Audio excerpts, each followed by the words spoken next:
বাংলাদেশ ক্রিকেটের ইতিহাসের স্মরণকালের জঘন্যতম বিপিএল এর সাক্ষী আমরা সম্ভবত হতে যাচ্ছি। কার সময়ে? বাংলাদেশ ক্রিকেটের প্রেমে পড়ে যাওয়া বোর্ড সভাপতি আমিনুল ইসলাম বুলবুলের হাত ধরে। বাংলাদেশের টেস্ট ক্রিকেটের প্রথম সেঞ্চুরিয়ান ছিলেন আমিনুল ইসলাম বুলবুল। তার সময়েই প্রথমবারের মতো বাংলাদেশ ক্রিকেটে বিপিএল শুরুর একদিন আগে কোনো একটা ফ্র্যাঞ্চাইজি তাদের ফ্র্যাঞ্চাইজি চালাতে পারবে না বলে স্যারেন্ডার করেছে, বিসিবি দায়িত্ব নিয়েছে। এবং আরেকটা ফ্র্যাঞ্চাইজির প্র্যাকটিস চলাকালীন দুই কোচ খালিদ মাহমুদ সুজন এবং তালহা জুবায়ের ফ্যাসিলিটিসের অভাবে কোনো রকম সুযোগ সুবিধা না দেওয়ার কারণে ওই ফ্র্যাঞ্চাইজি ছেড়ে বেরিয়ে গেছেন, কোচিং করাবেন না। কংগ্রেচুলেশনস আমিনুল ইসলাম বুলবুল।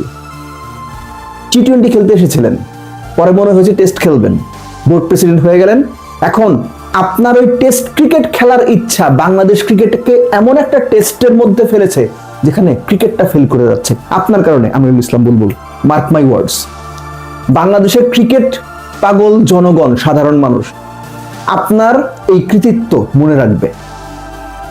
খেয়াল করে দেখেন, আপনারা এরই মধ্যে গণমাধ্যমে হয়তো জেনেছেন, আমি বলে দিচ্ছি যে আমি অনেকদিনই আলোচনা করিনি, অনেক কিছু থেকেই দূরে ছিলাম। কেন দূরে ছিলাম? ভাই আমি ছুটিতে ছিলাম, সিম্পল। ছুটির সময় আমি ছুটিতেই থাকি।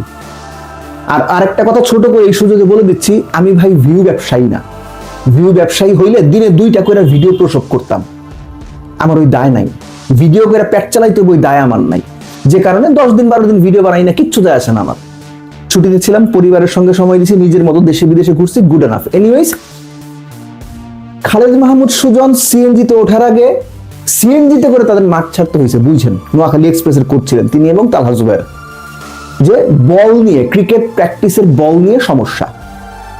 মনে করে দিচ্ছি যারা জানেন না, নর্মালি বাংলাদেশের টপ ফ্লাইট ক্রিকেটে, হোম ক্রিকেটে বা ঘরোয়া ক্রিকেটে কুকাবোরা বল দিয়ে প্র্যাকটিস করা হয়। এক একটা বলের এখনকার মার্কেট প্রাইস আমার যতটুকু ধারণা 15,000-এর কম না। এক একটা বলের দাম 15,000।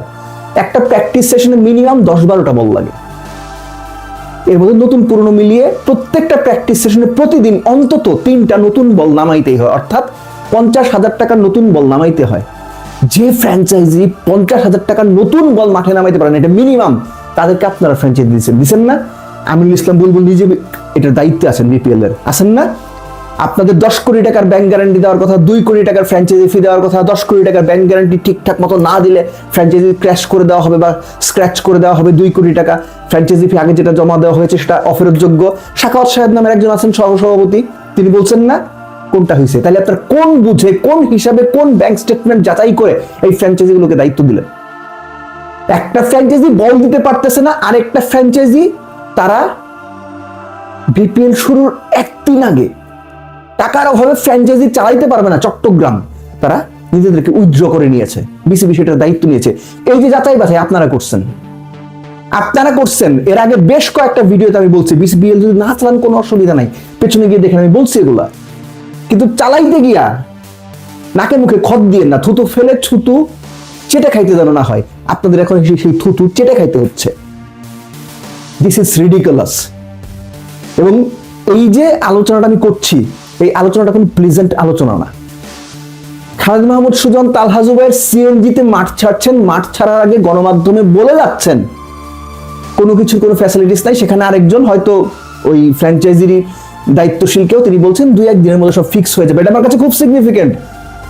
একটা ফ্র্যাঞ্চাইজি টুর্নামেন্ট শুরুর একদিন আগে কোচ যখন তাদের কাছ থেকে চলে যাচ্ছে, তখন তারা কোচদের বলছে 2-1 দিনের মধ্যে সব ঠিক হয়ে যাবে। ভাই আপনারা 2-1 দিনকে 2 মাসও ঠিক করতে পারবেন না। পাড়ার লিগ নাকি মহল্লার লিগ? বাংলাদেশ ক্রিকেটারে এই অবস্থায় কারা আনছে? এই গত 6 মাস 8 মাসে আমিনুল ইসলাম বুলবুলরা, নাজমুল আবেদিন ফাহিমরা, সাখাওয়াত হোসেনরা, এই বোর্ডে যারা যারা আছে তারা। এরা বাংলাদেশ ক্রিকেট হিস্ট্রির ইতিহাসে দুর্বলতম, জঘন্যতম এবং সবচাইতে অদক্ষ ক্রিকেট বোর্ড সদস্য। এই লজ্জা বাংলাদেশ ক্রিকেটকে পৃথিবীর বুকে ক্রিকেট প্লেইং কান্ট্রিগুলোর কাছে মাথা হেট তো আগেই করেছে, এটা আরো খারাপ জায়গায় নিয়ে যাবে। লোকজন বাংলাদেশ ক্রিকেট নিয়ে হাসাহাসি করবে।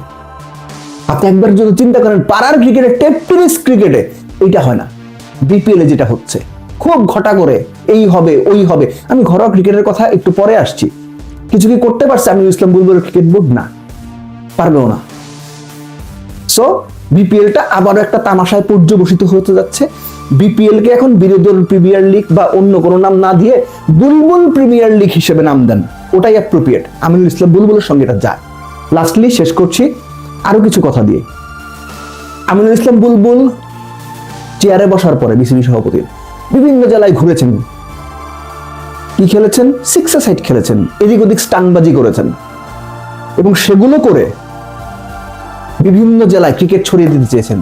আপনার জানা মতে কয়টা জেলায় বাংলাদেশে ক্রিকেট লিগ হয়েছে আমিনুল ইসলাম বুলবুল বিসিবি চেয়ারে বসার পরে? একটু খোঁজ নিয়েন, আপনার নিজের জেলায় খোঁজ দেন আপনি।